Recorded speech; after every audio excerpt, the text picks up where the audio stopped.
নমস্কার সবাইকে শুভ নববর্ষের শুভেচ্ছা। বাবু, এই বাবু, ও আজ না পয়লা বৈশাখ, দেখ আমি তোর জন্য নিম হলুদ বাটা এনেছি, লাগাবি না? ও ও মা, আবার এই হলুদ বাটা! আমি তো রোদে পুরো পুরো পুরো কালো হয়ে গেছি। এর মধ্যে হলুদ বাটা বাঁচলে তো আমাদের পুরো জন্ডিসের পেশেন্ট মনে হবে। দূর পাগলি, নিম হলুদ বাটা লাগালে রং উজ্জ্বল হয় রে। আর তারপরে তো এটা আমাদের বাড়ির প্রথা, আমরা তো প্রতি বছর লাগিয়ে এসেছি। উফ, তোমাদের এই প্রথা! আবার পান্তা ইলিশ খেতে হবে না তো? ওটা কিন্তু আমার ঠিক পছন্দ না। আরে না রে, আমি জানি তোর পান্তার ইলিশ ভালো লাগে না, সেই জন্য তোর জন্য লুচি আর সাদা আলু তরকারি করে রেখেছি। আর দুপুরবেলা তো তোর জন্য রাজকীয় রান্না আছে। চল ওঠ এবার। উফ, খাওয়াটা আজকে বেশ পেলো, কি টেস্টি ছিল। উফ, সারাক্ষণ ফোন না তোর। এই দেখ না, কালকে তোর বাবা তোর জন্য শাড়িটা এনেছে, পছন্দ না দেখ তো।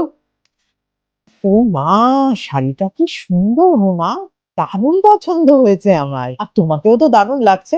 কোথায় যাচ্ছ এখন? মেলা বকিস না তো, চল তুইও রেডি হ, তুইও যাবি আমার সাথে। কোথায় যাব?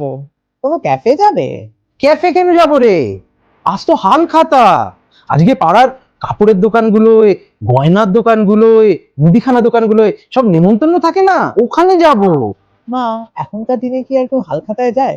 মানে, ওসব তো দোকানের বাকি মেটানোর ব্যাপার, সেটা তো ধরো অনলাইনেই পেমেন্ট হয়ে যায়। সবকিছু কি আর ফোন স্ক্রিনে হয় রে? হাল খাতা কি শুধু দেনা পাওনার হিসেব? আজকের দিনে দোকানদাররা পুরনো কাস্টমারদের অপেক্ষায় বসে থাকে।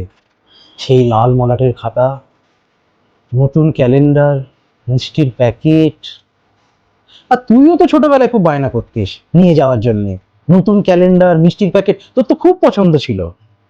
হ্যাঁ, ওই লাল সুতোর ক্যালেন্ডার আর ওই মিষ্টির প্যাকেট না।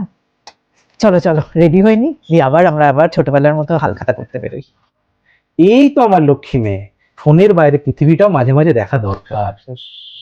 নমস্কার সবাইকে শুভ নববর্ষের শুভেচ্ছা।